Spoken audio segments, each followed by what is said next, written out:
আমাদের মুখ্যমন্ত্রী মাদ্রাসার শিক্ষাকে ঢেলে টাকা দিয়েছেন, ইমামদের ভাতা দিচ্ছেন, নানাভাবে তাদের তোয়াজ করছেন। তিনি আবার বলছেন যে আমি ব্রাহ্মণ কন্যা।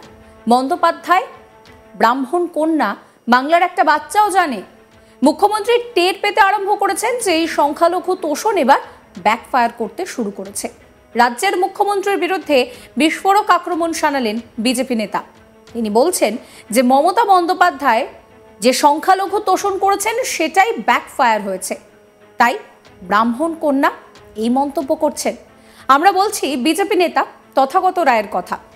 ভোট যত এগিয়ে আসছে ততই ধর্ম নিয়ে তাস ফেলা শুরু করে দিয়েছে রাজনৈতিক দলগুলি। হিন্দুত্ব ও সংখ্যালঘুদের নিয়ে বিধানসভার ভিতরে বিরোধী দলনেতার বিরুদ্ধে আক্রমণ শানিয়েছেন মমতা বন্দ্যোপাধ্যায়, আর তা নিয়ে এবার মুখ খুলেছেন তথাগত রায়। আজ তাক বাংলার মুখোমুখি হয়ে তিনি বলেন, মমতা বন্দ্যোপাধ্যায় যে কথাগুলো বলেন সেগুলো নতুন কিছুই নয়। রাহুল গান্ধী এই কথাগুলো বলেছিলেন। তেমনি আমাদের মুখ্যমন্ত্রী মাদ্রাসা শিক্ষাকে ঢেলে টাকা দিয়ে, ইমামদের ভাতা দিয়ে নানাভাবে তাদের তোয়াজ করে। তারা যত অপরাধ করুক না কেন তা নিয়ে তিনি বলছেন যে কোনো অসুবিধে নেই। তিনি বলছেন আমি ব্রাহ্মণ কন্যা। বন্দ্যোপাধ্যায় ব্রাহ্মণ, এটা বাংলার একটা বাচ্চাও জানে। মুখ্যমন্ত্রী এখন টের পেতে আরম্ভ করেছেন যে এই সংখ্যালঘু তোষণ এবার ব্যাকফায়ার করেছে। এই সংখ্যালঘু তোষণ মানুষ ঘৃণার চোখে দেখছে। একসময় যে মমতা ব্যানার্জি সততার প্রতিমূর্তি, বর্তমানে নানান চুরির পর এটার বলা যাচ্ছে না।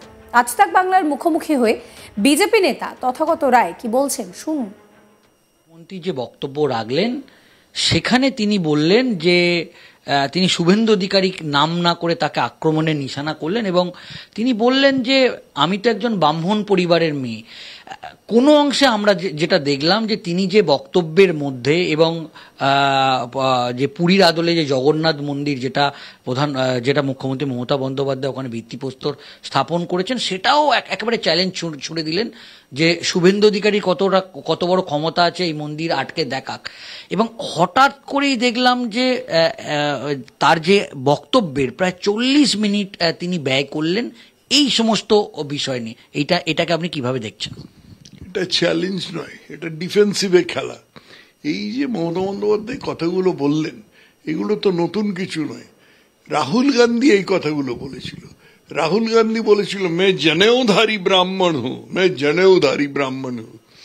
এত সংখ্যালঘু তোষণ করে, এত নানাভাবে এটা সেটা করে তারপরে শেষ পর্যন্ত জনেউধারী ব্রাহ্মণ। তেমনি আমাদের মুখ্যমন্ত্রী মাদ্রাসা শিক্ষাকে ঢেলে টাকা দিয়ে, ইমামদের ভাতা দিয়ে, মুয়াজ্জিনদের ভাতা দিয়ে নানাভাবে তাদেরকে তোয়াজ করে তারা যত অপরাধ করুক না কেন সেসব অপরাধ না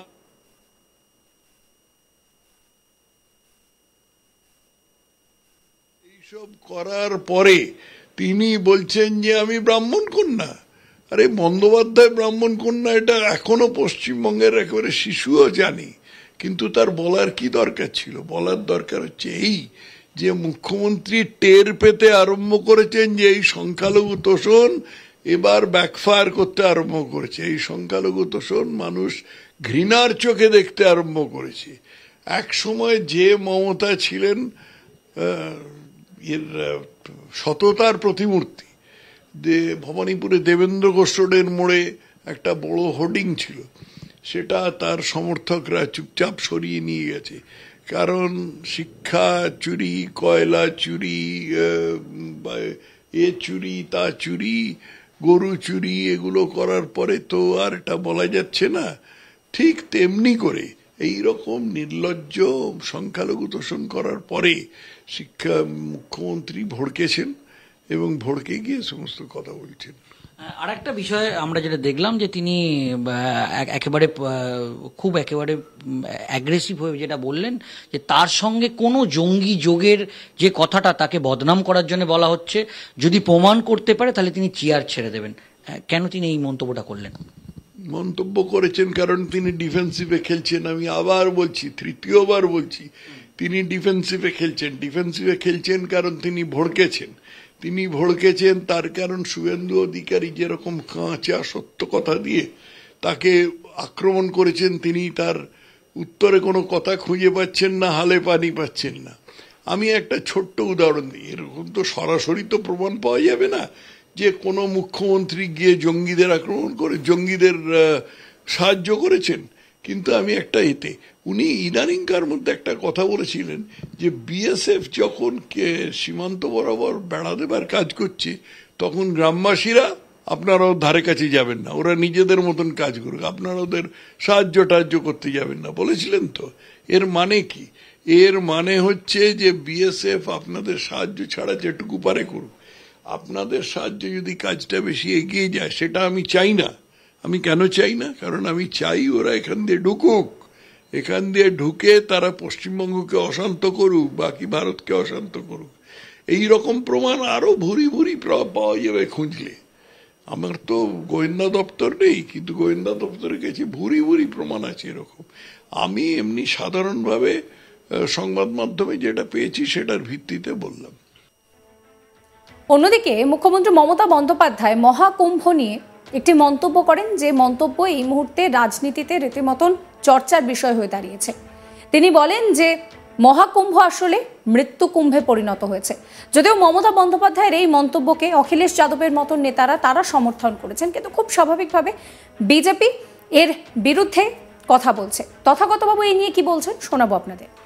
কালকে তথাগতদা দেখলাম যে মুখ্যমন্ত্রী মমতা বন্দ্যোপাধ্যায় তিনি হঠাৎ করেই তিনি যে বিধানসভায় যে তিনি অধিবেশনের ওপর যে বক্তৃতা দিচ্ছিলেন সেখানে তিনি হঠাৎ করেই বললেন ওটা কুম্ভ যাত্রা নয়, ওটা মৃত্যু কুম্ভতে পরিণত হয়েছে।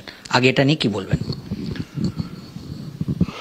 প্রথমে বলি যে শুভেন্দু অধিকারী যেভাবে বিধানসভার বাইরে দাঁড়িয়ে বক্তৃতা করেছেন এবং মুখ্যমন্ত্রীকে প্রত্যেকটা পয়েন্টে চ্যালেঞ্জ করেছেন, তাতে মুখ্যমন্ত্রী রীতিমতন ভড়কে গিয়ে যা উনি বলতে চাননি সেই সব কথা বলে ফেলেছেন এবং পুরো ডিফেন্সিভে চলে গেছেন।